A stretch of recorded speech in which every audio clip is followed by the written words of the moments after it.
الفيلم بيحكي عن شاب مراته ماتت فبيقرر يعزل نفسه، بس اللي بيكون مستنيه في المكان الجديد اكبر من انه يستحمله. يا ترى مصيره هيكون ايه؟ الفيلم بيبدا بإيريك وهو في عزا مراته ريتشل وهما بيحطوا حاجاتها في التابوت. بعدها لما بيجي يحط ولعتها بيتردد وبعد كده بياخدها تاني. من بعد العزا بقى إيريك بيشتكي من ان هو بينام كتير وبيحلم انه في العزا، واول ما بيرمي ورده فوق التابوت بتظهر من بعيد واحده لابسه اسود كده، وفجاه التابوت بيتهز فبيصرخ من كتر الخوف. في الوقت ده بقى المنبه بيرن فبيصحى يمسك الدبله وبيسرح فيها. وقتها من كتر الاكتئاب اللي فيه بيته بيكون متبهدل ومش حابب يتكلم مع حد وبيرفض انه ينزل، فبيقعد مع كلبه باكس شويه وبيقعد بقى يعمل له قهوه كده ويقرا جورنال. وساعتها بيشوف وظيفه ان هم محتاجين راعي، ومره واحده الدرج بيتفتح وبيطلع منه ايد صغيره كده فبيتخض وبيقوم يبص وهو مرعوب، فبيلاقي صوره السونار بتاعت مراته. بعدها التليفون بيرن بس ما بيردش وبياخد الكلب وبيروح لبيت مامته وبيفضل يخبط بس ما حدش بيرد. واول ما بيجي يمشي مامته بتطلع فبيقول لها انه عايز يرجع معاها تاني، فبتقول له ان هي ما بقتش محتاجاه وانه ساب البيت وباباه بيموت بسبب البنت اللي حبها، حتى انه لسه لابس الخاتم بتاعها. رفضت تدخله وقالت له ان هي اتعودت على غيابه بصعوبه بعد ما سابهم بسبب ريتشل. ولما جه يمشي نادت عليه وسالته هيعمل ايه او هيروح فين، فقال لها ما تقلقيش ومشي. بعدها راح ناحيه البحيرات وهناك رمى الخاتم وجات له فكره ان هو ينتحر، فطلع السكينه وحاول بس ما قدرش ورماها. فضل يعيط بقى، واول ما جه يرفع راسه لقى قدامه خروف فافتكر الوظيفه اللي شافها وقرر يركب مركب توصله لمكان الشغل في الغرب. ساعتها القبطانه سالته عن الولاعه اللي معاه ولو بيدخن يعني، فقال لها ان هي لمراته. بعدها سالته ليه جاي المكان ده، فقال لها انه شاف الاعلان.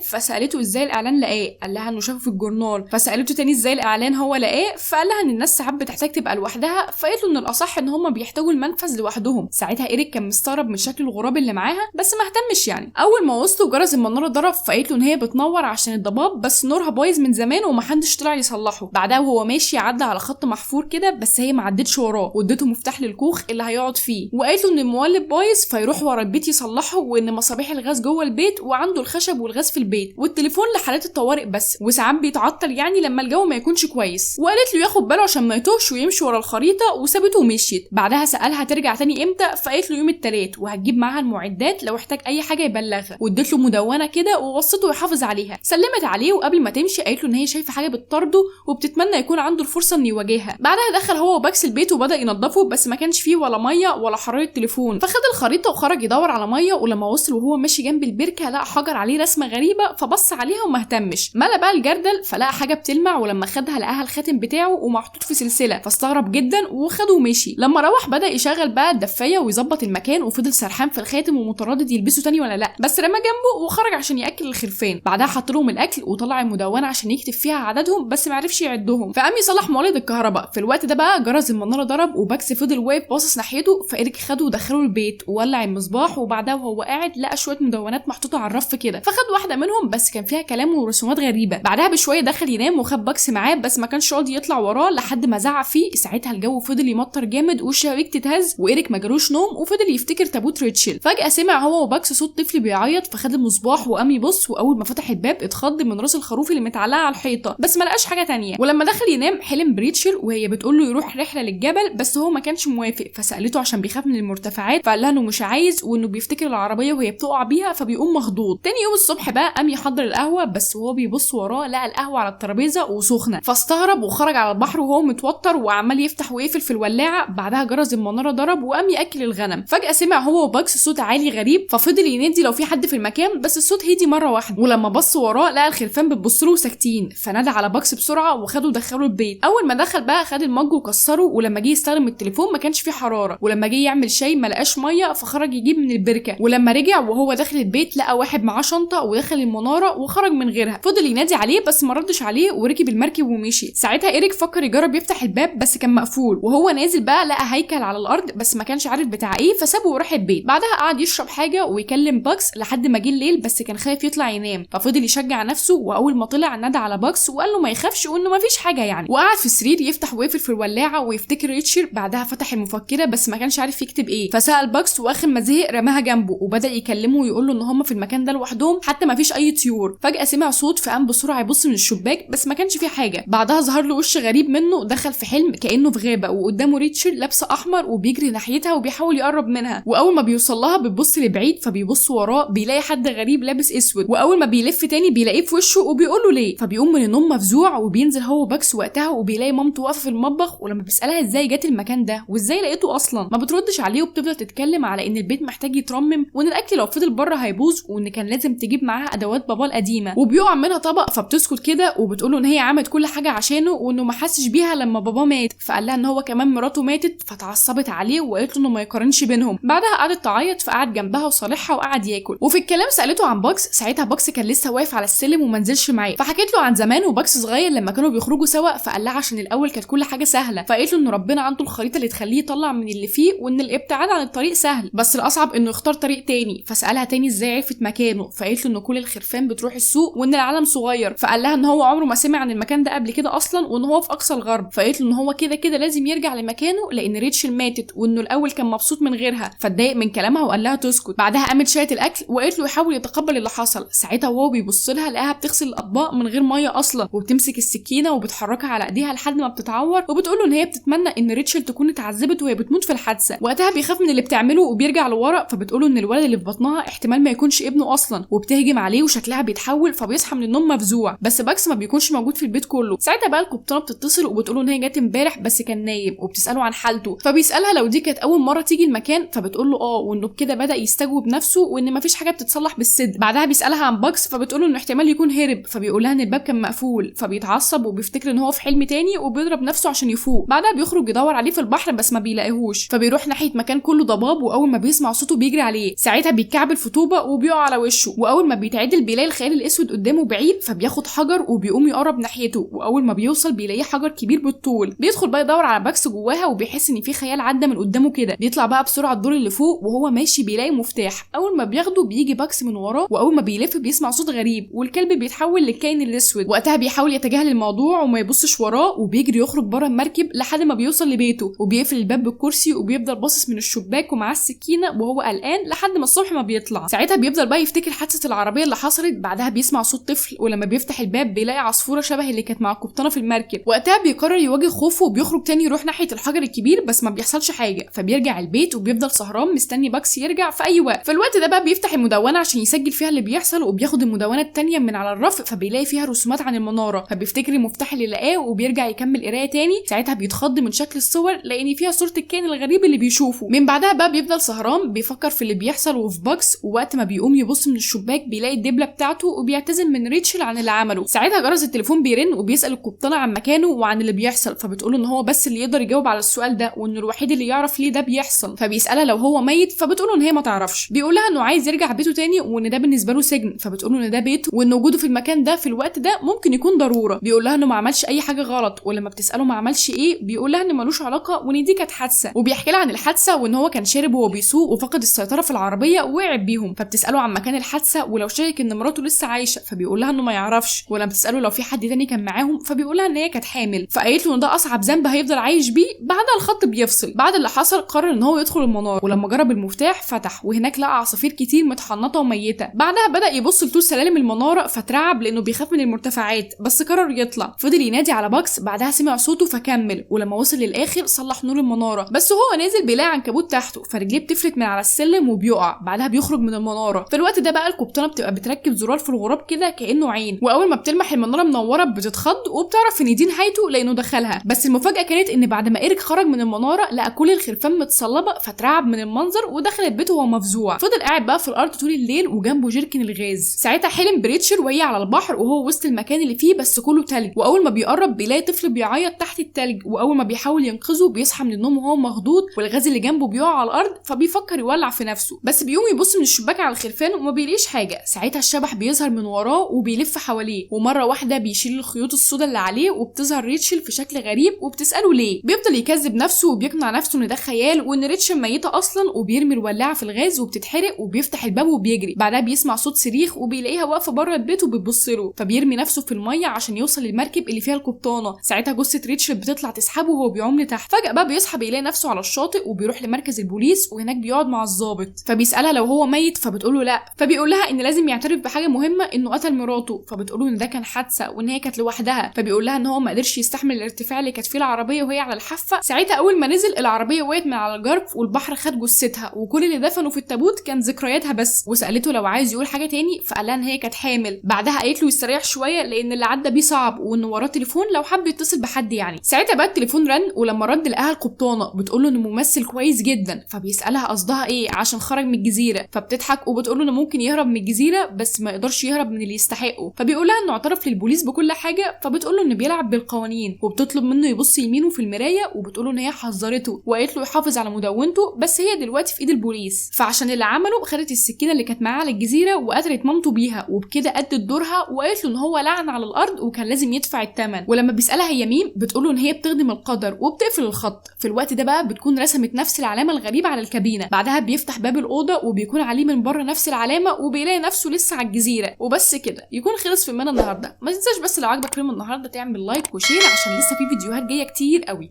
وبس كده، سلام.